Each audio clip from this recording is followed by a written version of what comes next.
Welcome back to Sidebar, and now I'm joined by Lorraine Akiba, Commissioner, Hawaiian Public Utilities Commission. Hello. Welcome again. Yeah.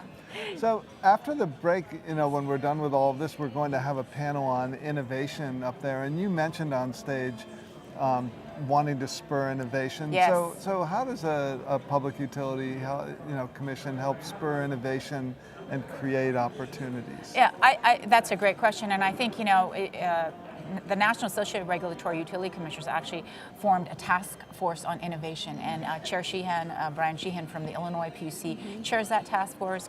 Commissioner Carla Peterman and myself are on that task force because I think a lot of the states realize that innovation is important to help utilities transform, embrace the tools and the toolkit so that they can stay relevant given the disruption that occurs from external change drivers. And the smart utilities, ComEd, National Grid, Engie, they get it, and that's why they're, in fact, some of those folks are here in our jurisdiction, Engie, Enel, Iberdrola, TEPCO, a lot of partnerships with states that are innovating and where a lot of development is happening. What regulators need to do is educate not only themselves, but I think we have to educate, as I mentioned, the financial markets and the financial analysts that it's a different asset toolkit now. Before it was hard widgets and wires, and now it is a lot of software, a lot of things that are less tangible but are so critical to the integrated energy network of the future, control systems, those types of things. And so it's really finding the right place in terms of the existing regulatory framework to be able to allow development to occur, partnering with third parties, maybe unregulated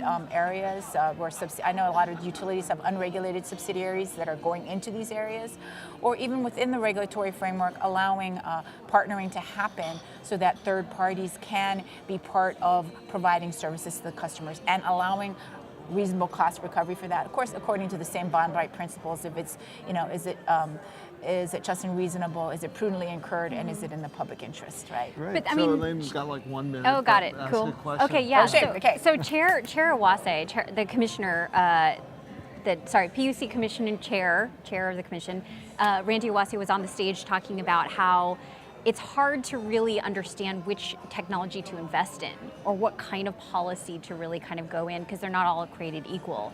So there's that dilemma between innovation spurring and like risk appetite that isn't there because you're scared of investing in anything particular. What's your thought on that? Well, that's where the utility DNA has to change. I mean, the utility DNA is not one that's embracing risk, but I think when you see a big company like GE, GE Digital, where their mantra now is fail fast, learn quick, and that really is. I mean, there has to be a little bit more flexibility to allow a little bit of risk taking. Of course, you don't want the lights to go out and the grid to go down, but there are so many redundant systems and protection. So from a regulatory perspective, again, it is facilitating that environment where regulation can be flexible enough to allow innovation and allow these new solutions to come into providing services to the customer and appropriately evaluating that, appropriately providing cost recovery, appropriately allowing third parties who have never been in the utility space to partner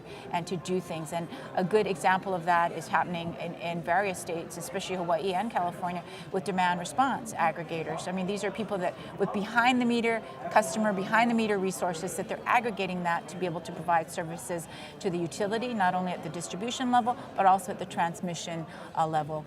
California ISO, a good example, taking demand response and energy storage into the transmission grid. In Hawaii, we're lucky.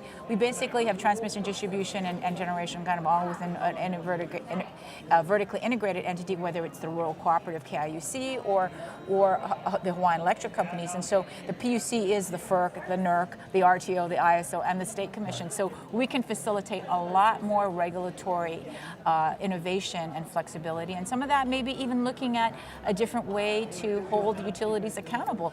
Performance driven, outcome-based, performance-based measures, cost savings mechanisms. In Hawaii, I have to say we've already passed legislation, and it was with input from the PUC. If utilities can identify cost savings, then they should be able to share in that and then come to us with innovative ideas rather than just decrease rates, to be able to share in that cost savings and redeploy that money to things that are important, like grid modernization and priorities that do require a lot of capital expenditure investment. All right, great. Well, we've been here with Lorraine Akiba, Commissioner of Hawaii Public Utilities Commission. Thanks a lot, Lorraine. Thank you so much for having you, me. Thank you. Commissioner. Fabulous conference. I'm Thank very you. energized, so I'm looking forward to the next couple days.